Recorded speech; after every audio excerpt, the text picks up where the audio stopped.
Welcome to the listening room, a quiet place for long-form thought, calm exploration, and deep understanding. Settle in and let's begin. Today's lecture is titled, "The Moment Survival Became Anxiety." At first, this may sound like a dramatic idea, but it is actually a very gentle one.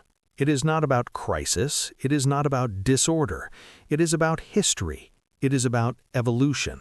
And most of all, it is about how a mind that was once designed to keep us alive slowly became a mind that learned to worry.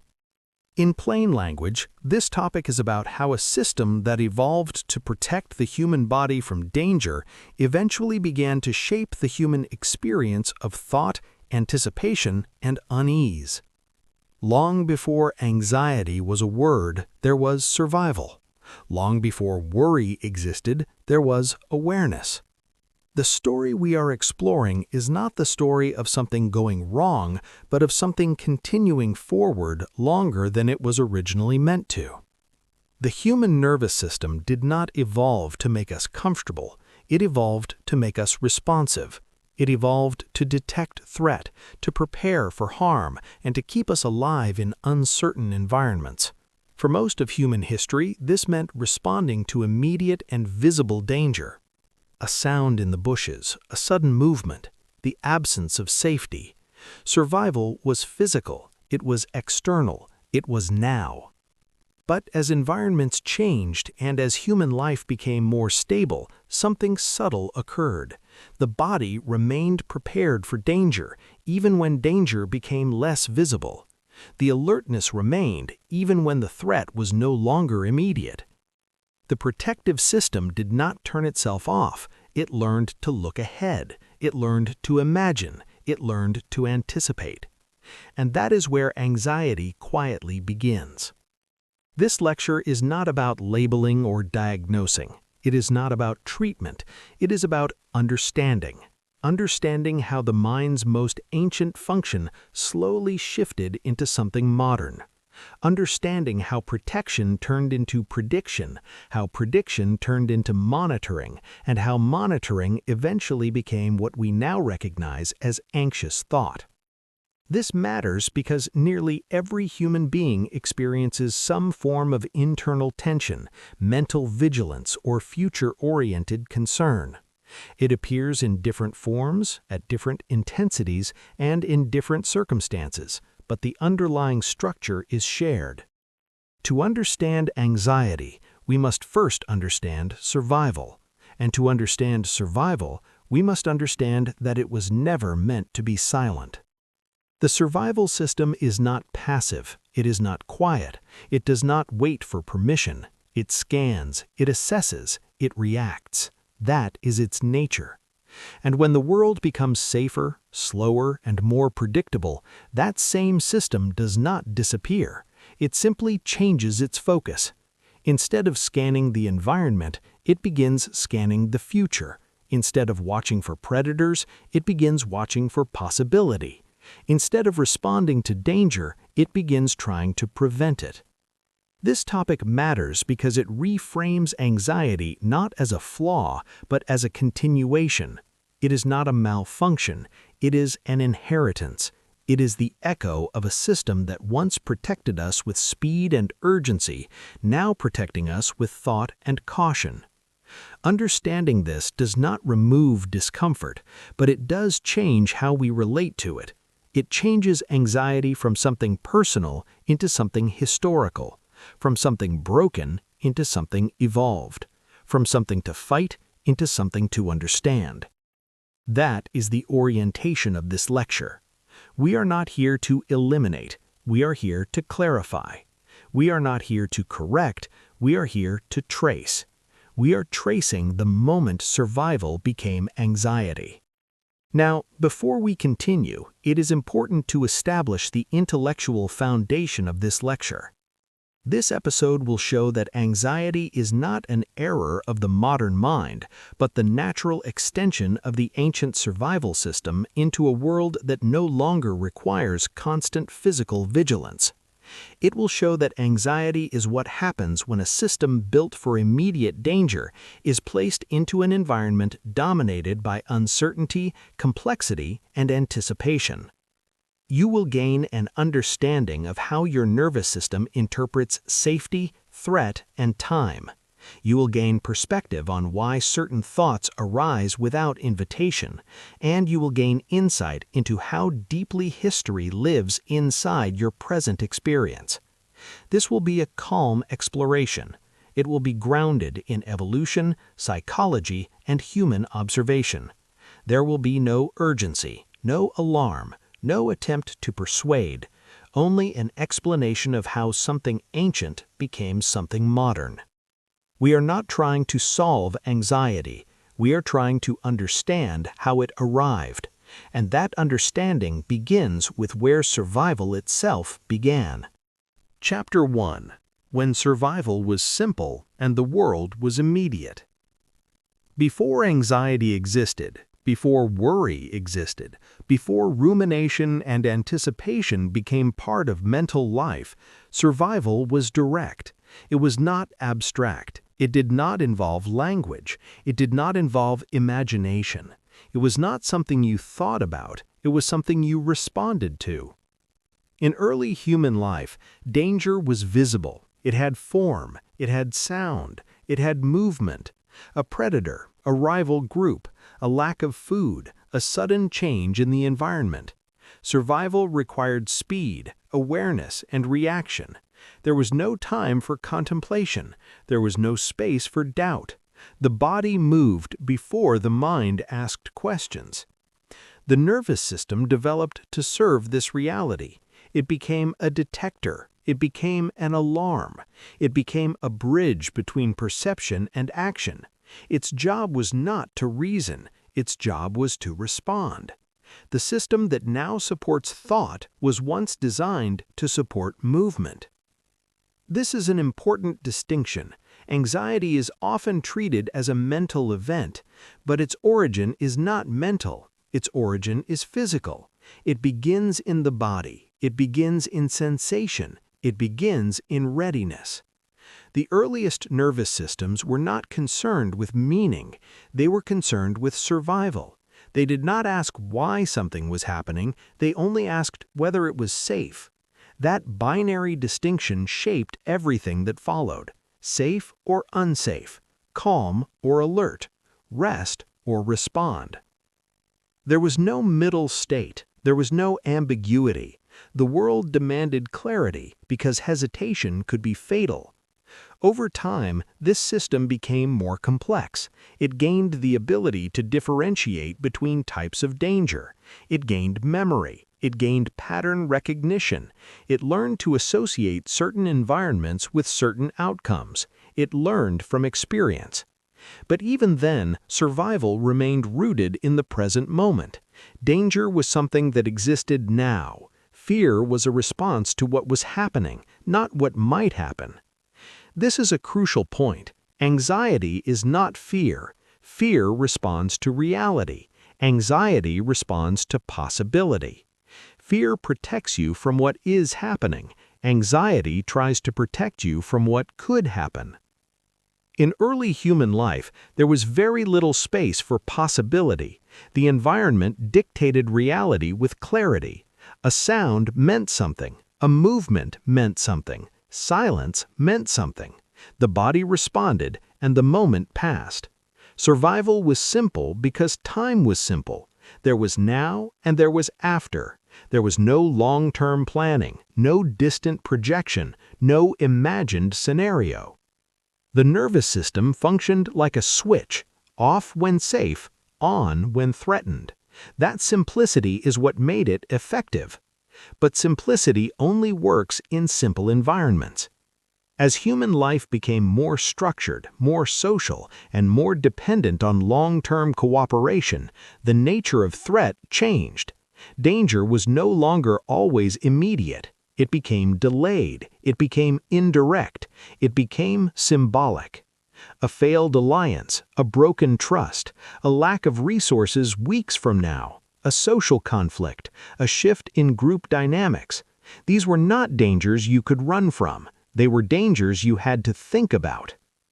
And so the survival system adapted again. It learned to look forward. It learned to simulate. It learned to imagine. Not because imagination was useful for creativity, but because imagination was useful for protection. The same mechanism that once detected movement in the bushes began detecting uncertainty in the future. The same alertness that once prepared muscles for escape began preparing thoughts for problem solving. This was not a mistake, it was a necessary evolution. But it introduced something new, the ability to experience threat without physical danger.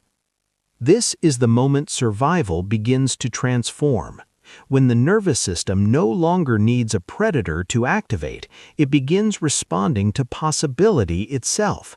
The mind becomes the new environment, thought becomes the new terrain, and vigilance turns inward. This is not yet anxiety as we know it.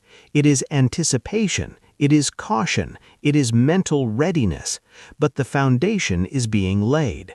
The body remains a guardian. The environment changes, the guardian adapts, and adaptation always has consequences. As the human brain grew more capable of abstraction, the survival system gained access to time. It could reach backward through memory and forward through imagination. It could hold multiple outcomes at once. It could compare. It could evaluate. This was extraordinary. It allowed for planning, cooperation, and culture. It allowed human civilization to form. But it also meant that danger no longer had to exist to be felt. The body could prepare without cause. The mind could alert without evidence. The system could activate without threat. And this is where the story of anxiety truly begins. Not as a pathology, not as a weakness, but as an overextension of protection. In this first chapter, we see survival in its original form, clear, immediate, necessary. We see how it worked when the world was simple and danger was physical. We see how effective it was and why it became so deeply embedded in our biology. In the next chapter, we will explore what happens when that system enters a world that no longer provides clear signals, a world of uncertainty, abstraction, and delayed consequence, a world where survival must operate through thought instead of motion. This is where protection becomes anticipation, and anticipation begins to reshape the human experience. Chapter 2. When protection learned to look ahead. When survival learned to look ahead, something profound changed in the human experience. The nervous system was no longer responding only to what was happening. It was beginning to respond to what might happen. This shift was quiet. It was gradual, and it was not something humans consciously decided. It was an adaptation to a world that had become more complex than immediate danger. As societies formed, danger was no longer always physical. It became social. It became structural. It became delayed. A broken alliance could threaten survival weeks later. A shortage of food might appear in a season rather than in a moment. A loss of status could mean exclusion, and exclusion meant vulnerability. Survival was no longer just about avoiding predators. It was about maintaining position within a group, anticipating shortages, preserving cooperation, and preventing future instability. The survival system adapted to this new environment by expanding its reach in time. It began to operate forward. It began to simulate outcomes. It began to imagine scenarios not because imagination was creative, but because imagination was protective. The mind became a forecasting tool. Thought became a form of preparation. This was the beginning of mental survival. Instead of scanning the environment for immediate threat, the system began scanning the future for potential instability. Instead of reacting to danger, it began trying to prevent it. This was not fear, It was vigilance extended across time. At first, this was extraordinarily useful. Anticipation allowed humans to store food, prepare shelter, maintain alliances, and avoid predictable conflict. It allowed planning. It allowed civilization. It allowed stability. But anticipation has a cost. When the survival system begins operating in the future, it no longer requires a clear signal to activate. Possibility becomes enough. Uncertainty becomes enough. Ambiguity becomes enough. The nervous system does not distinguish between a real threat and a vividly imagined one. It distinguishes only between safety and uncertainty. When the future becomes uncertain, the system activates. This is a critical moment. The mind becomes capable of triggering survival without the environment's permission. The body does not know whether the danger is physical or conceptual. It only knows that something might go wrong, and might is sufficient. Protection is no longer tied to reality, it is tied to potential. This is not anxiety yet, but it is the framework from which anxiety grows. At this stage, the system is still useful. It is still accurate most of the time. It still serves survival, but it has gained a new characteristic. It can stay active without resolution. A physical threat ends. A future threat does not. It lingers. It unfolds. It multiplies. When danger is physical, action resolves it. You run, you hide, you fight. The body discharges energy, the system resets. When danger is abstract, action cannot resolve it. You think, you calculate, you wait. The energy remains.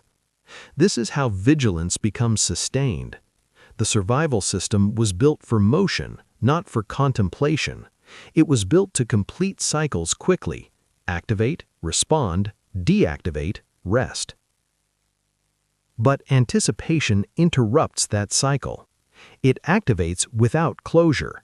And when activation has no resolution, tension accumulates. This is the first structural condition of anxiety. Not emotional distress, not disorder, but unresolved readiness. The body is prepared for action that never comes. The mind is scanning for danger that has no shape. The system remains alert in an environment that offers no conclusion. Over time, this changes how thinking itself feels. Thought becomes associated with urgency. Imagination becomes associated with threat. Planning becomes associated with tension. The mind becomes a place where survival ever rests. In this chapter, we see protection expanding across time. We see how anticipation becomes a survival function. We see how thought becomes a defensive mechanism. And we see how the mind inherits the role that the environment once played. The body still listens for danger. The mind becomes where danger lives. In the next chapter, we will explore what happens when anticipation turns into monitoring, when protection becomes constant observation, when the mind begins watching itself for threat, when survival no longer looks outward or forward, but inward. This is where anxiety becomes self-sustaining. Chapter 3: When the Mind Became the Environment. When survival moves fully into the mind, something changes in the structure of experience itself. The world is no longer the primary place where danger exists. Thought becomes that place. The nervous system, which once scanned forests, weather, and movement, now scans ideas, memories, possibilities, and internal sensations. The environment has been internalized. This is not a poetic statement, it is a biological one. The survival system was designed to observe. It was designed to detect deviation. It was designed to notice what does not feel stable. When the external world becomes less threatening, that system does not power down, it redirects. It turns its attention inward, because inward is where uncertainty now lives. This is the moment when anxiety begins to sustain itself without outside input. The mind becomes both the observer and the observed. Thought watches thought. Sensation watches sensation. The nervous system listens to its own signals and evaluates them for danger. This is a new kind of survival. It is survival within experience. Originally, danger had form, it had location, it had boundaries. You could see it, you could leave it, you could escape it. When danger exists in the mind, it has no location, it has no edge. It follows you because it is you. This is why anxiety feels different from fear. Fear has an object, anxiety has a condition. Fear ends when the object is gone. Anxiety persists because the object is internal. But again, this is not malfunction, it is adaptation operating in a new domain. The nervous system treats internal signals as seriously as external ones. A rapid heartbeat, a shift in breathing, a sudden change in thought, or a sensation of tension can be interpreted as signs of instability. Once that interpretation occurs, the system activates further. This creates a loop. A sensation appears. The system monitors it. Monitoring increases awareness. Awareness increases activation. Activation increases sensation. The system becomes self-referential. This is where anxiety becomes circular, not because the person is choosing it, not because the mind is broken, but because survival has learned to observe itself. This is a powerful adaptation in some contexts. It allows for self-regulation, learning, and reflection. But it also means the nervous system can become trapped in its own feedback. The mind becomes both the landscape and the scout, and when the scout never finds certainty, it never rests. In early survival, rest followed resolution. The threat passed, the system relaxed, the body returned to baseline. In internal survival, there is no clear resolution.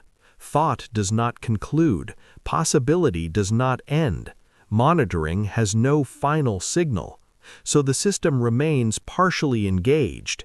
This creates a low-grade state of readiness that can last hours, days, or longer. Not intense enough to be fear, not calm enough to be rest. It is the condition we often describe as anxiety. It is vigilance without object. The mind becomes careful with itself.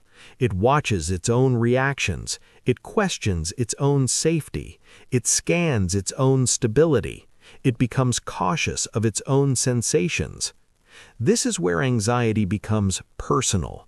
Not because it reflects personality, but because it operates through identity. Thoughts are experienced as me. Sensations are experienced as my body.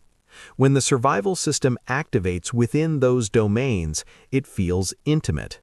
The threat is no longer something outside you, it feels like something about you. This is a fundamental psychological shift. Originally, survival was about location. Now it is about state. Am I safe in myself? Am I stable in my thoughts? Am I secure in my reactions? Am I certain enough to relax? The mind becomes the place where safety must be maintained. This is why anxious thought often feels like responsibility. The person feels tasked with managing their own stability. The survival system places the burden inward. It says, watch yourself, control yourself, ensure your own safety.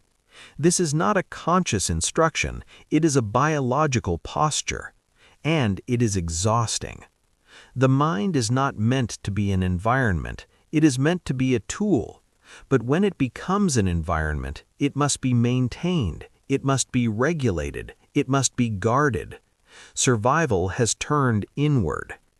At this stage, anxiety is no longer just anticipation of the future, it is monitoring of the present. It is observation of internal life for signs of danger. This creates hyper-awareness, not awareness for insight, awareness for protection.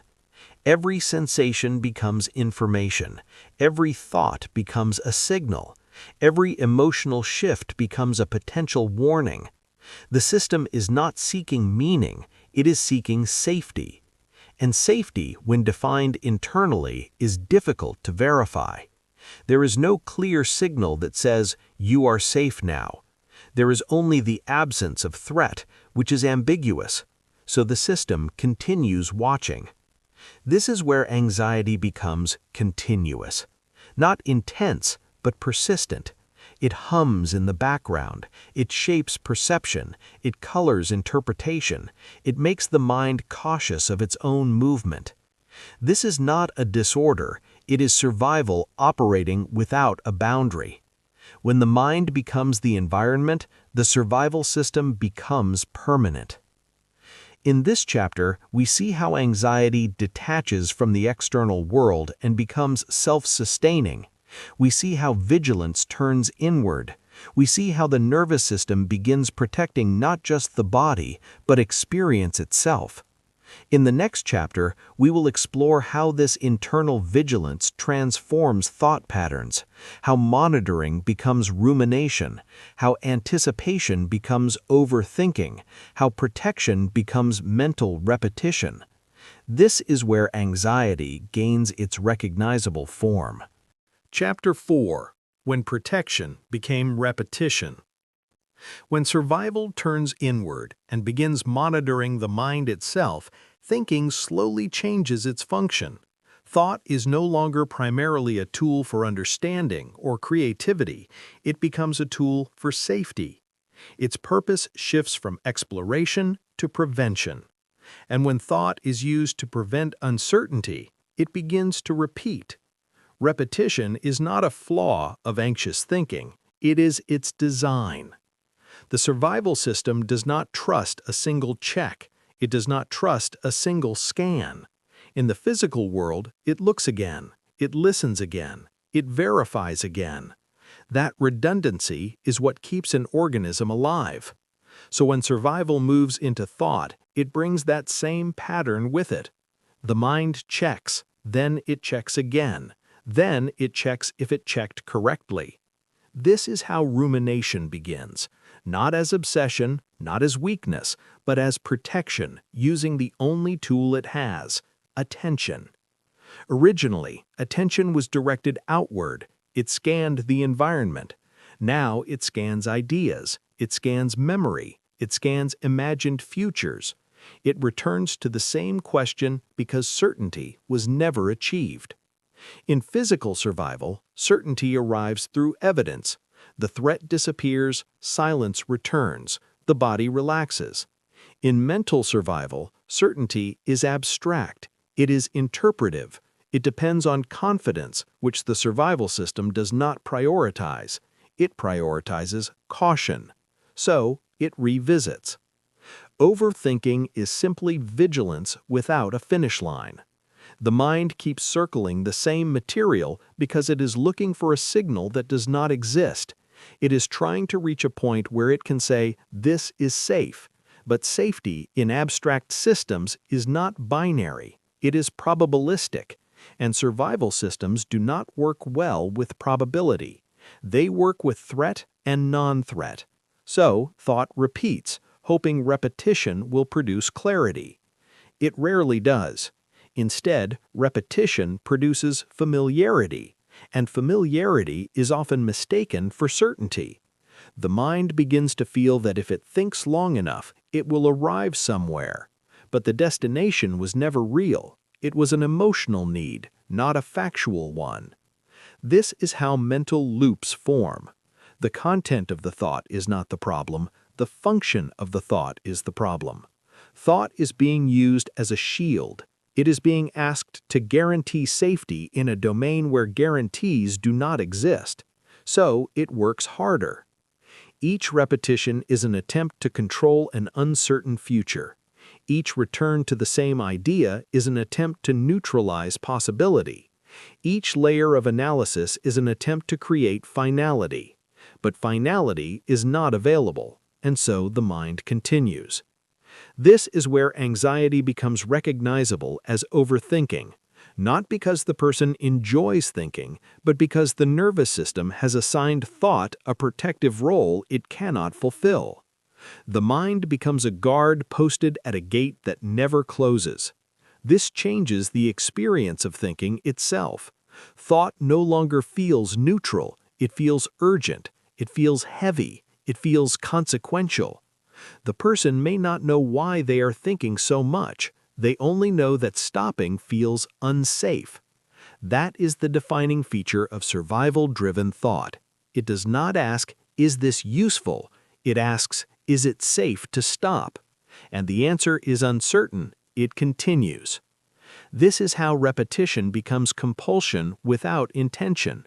The person is not choosing to ruminate. The survival system is choosing to remain alert.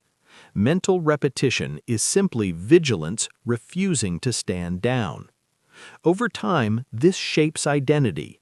The person begins to see themselves as someone who overthinks. But this is a misinterpretation. They are not an overthinker. They are a vigilant system living in a complex world. Repetition is how vigilance expresses itself internally. In earlier survival, vigilance was movement. It was scanning. It was listening. It was watching. Now it is mental. It is reviewing. It is replaying. It is reconsidering. The mind replays past events not to suffer, but to extract safety information. It imagines future outcomes not to worry, but to prepare. It returns to decisions not to punish, but to prevent error. The intention is always protection. But when protection becomes endless, it becomes burdensome. This is where anxiety begins to feel like a trap. The mind cannot stop because stopping feels irresponsible. It feels like lowering a guard. It feels like inviting danger. And yet, the danger is undefined. So, thought becomes a ritual of safety. Not religious, not symbolic, but biological. The survival system has found a new behavior that resembles guarding, mental repetition. This is also why reassurance rarely lasts. A person may reach a moment of calm after resolving a thought, but the survival system does not trust permanence. It asks again, it checks again. It wants a certainty that does not fade, and none exists. So the calm dissolves. This is not because the reassurance was false. It is because the system is not designed to accept permanence. It is designed to stay alert. In this chapter, we see how anxiety gains its most recognizable feature, repetitive thought. We see how protection transforms into rumination. We see how the mind becomes a place of continual checking rather than understanding. And we see that this is not pathology, it is misplaced vigilance. The nervous system is doing what it has always done. It is guarding against uncertainty. The difference is that uncertainty now lives inside thought itself. In the next chapter, we will explore what happens emotionally when protection never rests, how vigilance shapes mood, how readiness becomes tension, how the body begins to carry a constant, subtle strain. This is where anxiety moves from thought to feeling. Chapter 5. When readiness became tension. When protection never fully stands down, the body begins to change how it holds itself. Readiness becomes its default posture. Muscles remain subtly prepared. Breathing remains slightly elevated. Attention remains slightly forward. Nothing is dramatic. Nothing is extreme. It is quiet, constant readiness. And over time, that readiness becomes tension. This is where anxiety leaves the realm of thought and enters the realm of sensation. The survival system was designed for short bursts of activation. It was meant to rise, act, and settle. When that cycle completes, the body returns to baseline, energy discharges, balance is restored. But when activation is sustained, even at low levels, the body never fully returns. It hovers, it waits, it holds. This holding is not emotional, it is physical. The body is preparing for movement that does not come. In early survival, tension was useful. It meant strength, it meant speed, it meant responsiveness. But tension was temporary, it had a purpose and an end. In modern survival, tension has no end point because the threat has no end point. It is not a moment, it is a condition. The body adapts by maintaining a partial state of readiness. This is what anxiety often feels like before it becomes a thought, a slight tightness, a subtle pressure, a sense of alertness without direction. The person may not even notice it consciously at first. It becomes the background tone of experience. The body is not signaling danger, it is signaling preparation. But preparation without resolution becomes strain. The nervous system is still doing its job. It is keeping the organism ready for action. The problem is not the readiness. The problem is that action never arrives. And without action, energy has nowhere to go. So it stays. This is why anxiety often feels like restlessness or discomfort rather than fear. Fear is sharp. Anxiety is sustained. Fear spikes and falls. Anxiety lingers and hums. It is the experience of being prepared in a world that offers no clear moment to respond. This is also why relaxation can feel unfamiliar or even unsafe to some people. When the body has learned to equate readiness with safety, letting go of readiness can feel like vulnerability. Calm begins to feel like exposure. Stillness begins to feel like risk. The survival system has learned that tension equals protection, so it resists softness. Again, not intentionally, not emotionally, biologically. This is how anxiety becomes embodied. The mind may be quiet, but the body remains alert. The thoughts may pause, but the muscles remain prepared. The environment may be safe, but the posture remains guarded. This creates a disconnect. The person may say, "Nothing is wrong," while the body quietly says, "Stay ready." This is not contradiction, it is history. The body is responding to a survival system that has learned that danger is unpredictable. It does not require evidence, it requires readiness. And readiness has become its own form of safety. This is where anxiety becomes less about what you are thinking and more about how you are being. It is a way of inhabiting the body, a way of holding time, a way of existing in relation to uncertainty. The person is not afraid, they are prepared. But preparation without purpose becomes discomfort. This is the emotional signature of anxiety, tension without target. It is not panic, it is not fear, it is readiness that cannot resolve. Over time, this changes how emotions are experienced. Joy feels fragile, calm feels temporary, neutrality feels incomplete. The body remains slightly forward, as if something must be still addressed. This is why anxiety often coexists with a sense of responsibility. The person feels that they must remain alert, that they must remain aware, that they must remain prepared. Letting go feels like negligence. Again, this is not moral, it is biological. The survival system has assigned the body a permanent task: stay ready. And so the body does. This is where anxiety becomes part of identity, not as a label, but as a posture, a stance to life, a way of occupying space and time. The person does not feel broken, they feel vigilant. But vigilance is tiring. The body was never meant to live in preparation, it was meant to move between readiness and rest. When that movement stops, tension becomes the norm. In this chapter, we see how anxiety becomes physical, how readiness becomes tension, how the body carries what the mind began, how survival expresses itself not only through thought, but through posture, sensation, and energy. We now have the full structure of anxiety. Survival became anticipation. Anticipation became monitoring. Monitoring became repetition. Repetition became tension. What began as protection has become a way of being. In the final part, we will bring all of this together. We will return to the thesis. We will see how anxiety is not a malfunction, but an overextension of a system that never learned when to stop. And we will explore how understanding this changes how we relate to our own experience. Not with urgency, not with correction, but with clarity. Before we close, let us return to the idea that began this entire lecture. This episode set out to show that anxiety is not an error in the human system, but an extension of it.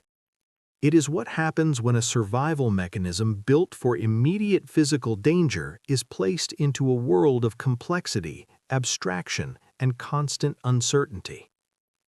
Anxiety is not the opposite of strength. It is the residue of protection.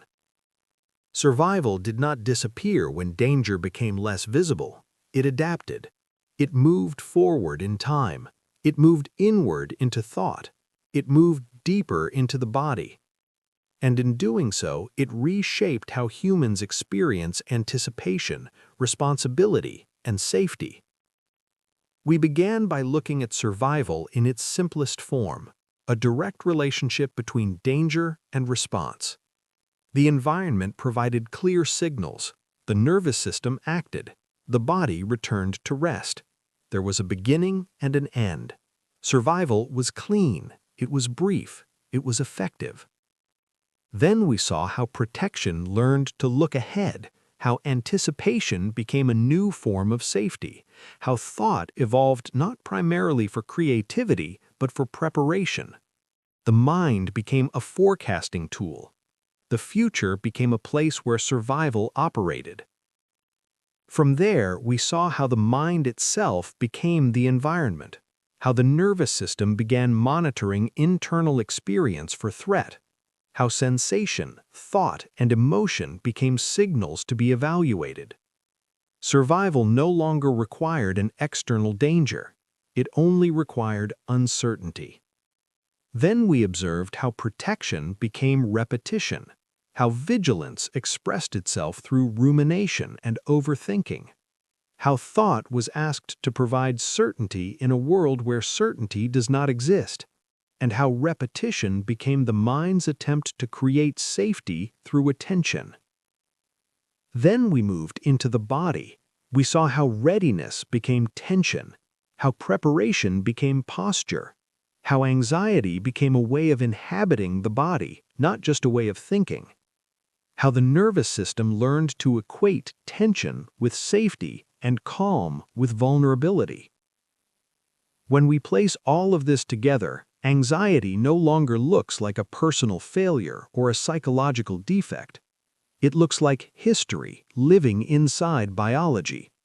It looks like survival continuing beyond its original domain. Anxiety is what happens when a system designed to protect life is asked to protect certainty. And certainty was never something life could offer. This understanding changes perspective. It removes blame. It removes urgency. It removes the sense that something is wrong with the person experiencing anxiety. Instead, it places anxiety in a long lineage of adaptation. It becomes part of the story of how humans learned to live in complex worlds. The nervous system did not malfunction. It overcommitted. It kept protecting when protection was no longer clearly needed. It kept preparing when preparation no longer had an endpoint. It kept scanning when scanning no longer found closure.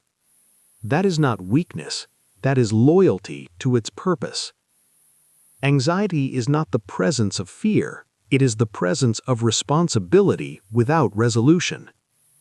It is the experience of caring about outcomes that cannot be fully controlled. It is the body staying ready in a world that never offers final certainty. Seen this way, anxiety becomes understandable.